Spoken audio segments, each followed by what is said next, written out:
Mobile ले आएगा बंदर हाथ से मोबाइल। ठीक है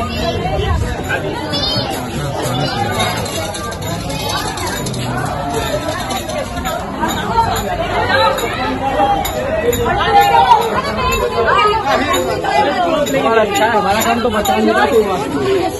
क्यों सभी पाना चाहते हैं अन्य धामों से बताया जाता है। अन्य धामों में गंगा है, बड़ी बड़ी अन्य नदियां भी बताई जाती हैं प्रवेश में, यहाँ यमुना जी। वृंदावन धाम को वास भलो, यहाँ पास बहे यमुना पटरानी। भोजन नित्य नहाए के ध्यान धरे वैकुंठ मिले तिनको राजधानी। वेद पुराण बखान करें और संत मुनि जिनके मन मानी। श्री यमुना यम दूतन तारत हैं भव तारत हैं श्री राधिका रानी। ऋषि मुनियों के मन मंदिर में ये बात समाई हुई है। वेद पुराणों में ये लिखा हुआ है कि यमुना जी के यम के दूतों से हमारी रक्षा करती हैं और शनि जैसे ग्रह से भी बचाती हैं, क्योंकि वे दोनों की बहन है। और भवसागर से हमें पार ले जाने के लिए हमारी किशोरी जी आराध्या ने हमारे हाथों को पकड़ रखा है, इसलिए हमें चिंता की कोई बात नहीं। ब्रजवासियों से दुर्लभ भक्ति कोई नहीं दिखा सकता है, न कोई कर सकता है। अन्य जगह ठाकुर जी को ठाकुर जी की तरह पूजा जाता है, यहाँ हम ठाकुर जी को ठाकुर जी नहीं मानते, सखा मानते हैं। झूठा भी खिला देते हैं ब्रजवासी। ब्रजवासी का भाव और प्रेम ठाकुर जी ने इतना अलग माना कि नंद बाबा से कह दिया कि मुझे ब्रजवासियों की सौगंध है, मैं द्वारका चला जाऊंगा फिर भी इन ब्रजवासियों को नहीं उतार सकता हूँ। इनके कष्ट में होने पर मुझे अपना गोलोक भी बिसरा हुआ लगता है। ब्रजवासियों को ना वो छोड़ सकते हैं, तनिक भी ना बिसार सकते हैं। भगवान ने ये समाधि स्थल जितने हैं यहीं से हाथ जोड़ के नमन प्रणाम करके चलो। दिव्य समाधि स्थल अगर समझते हो, जैसे कि कबीरदास जी को सुना हो, चादर हटा के देखा मृत्यु हो गई तो उनके फूल बन गए, मृत्यु नहीं मिला। ऐसे ही इनका हुआ। ये शुरू से भगवान के दर्शन करना चाहते थे, कृपा पात्र संत थे, शादी विवाह नहीं किए। भगवान के यहाँ के अंतिम समय में दर्शन कर लिए, रात को देखा, भगवान के साथ चले गए। हम और आप रहेंगे तो अंधे होकर मानसिक संतुलन खो के भटकते रह जाएंगे, क्योंकि हम और आप पापी हैं। पाप मुक्त होके ही भगवान की शरण मिलेगी, अंत में हमको भी प्राप्ति हो जाएगी। लेकिन शीघ्र प्राप्ति उनको होती है जो शुरू से भगवान के चरणों में चित्त लगा के रखते हैं, पाप मुक्त होते हैं। ये श्री हरदास जी का समाधि स्थल है, जो ललिता सखी के अवतार माने जाते हैं, जो सहन से श्रृंगार तक राधा रानी के साथ रहती थी। इन्होंने भाग्य बिहारी वृंदावन बिहारी को 1628 में प्रकट किया, 1630 में लीन हो गई। यहाँ से चरणामृत लेके चले।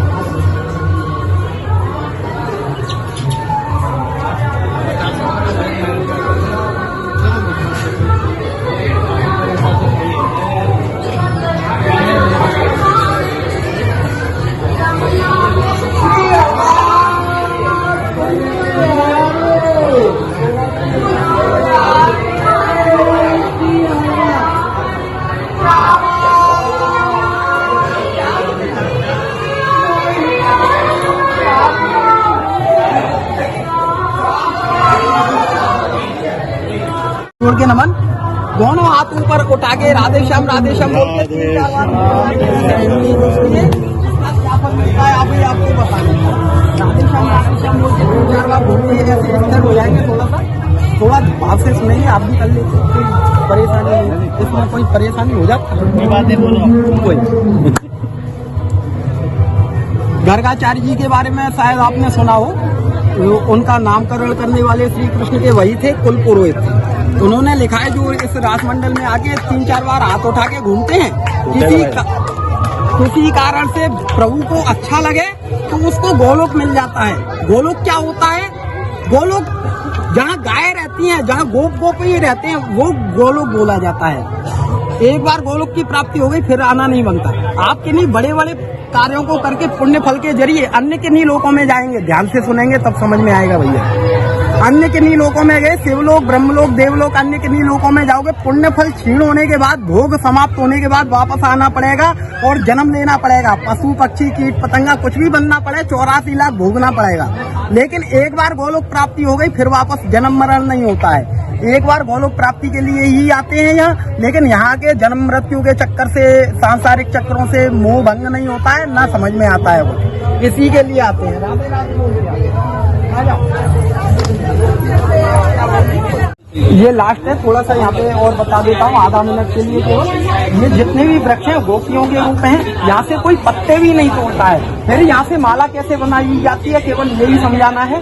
जैसे ये कुछ कुछ सूखते चले जा रहे हैं, आप दिन में देखेंगे कुछ डालियां सूखी नजर आएंगी, पत्ते नजर नहीं आएंगे। ऐसे हो जाते हैं, अपने सूखे तंतु भूमि पर दोषयुक्त होने पर गिरा दें, पैर लगने से बचाकर इनको रख लेते हैं गोस्वामी जी। या बंदर इनको डालियों से तोड़ कर डाल जाए, बंदर तो बंदर है, वो किसी का कष्ट नहीं जानता।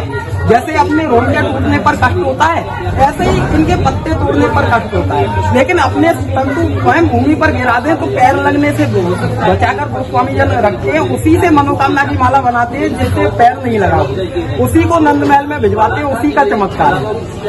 उन वस्तुओं को, तीनों वस्तुओं को ले जाएं, मनोकामना के लिए गले में धारण करें मनोकामना की माला को। एकादशी या पूर्णमासी के दिन गाय के कच्चे दूध में धोके या गंगा जल में शुद्ध करके घर पे अगर 3.5 महीने बांध के रखें, वो मनोकामना कोई भी हो पूरी होने लग जाए, कुछ उन्नति मिले, यहाँ आके शिलादान करने का, 56 भोग कराने का महत्व। अगर हो सके प्याज लहसुन आमिष नहीं खाने वाले को ही धारण करनी है। अगर खाते हो तो घर में तिजोरी में या ठाकुर जी के स्थान में रखना है, धारण नहीं करना है। राधे राधे बोलते हैं।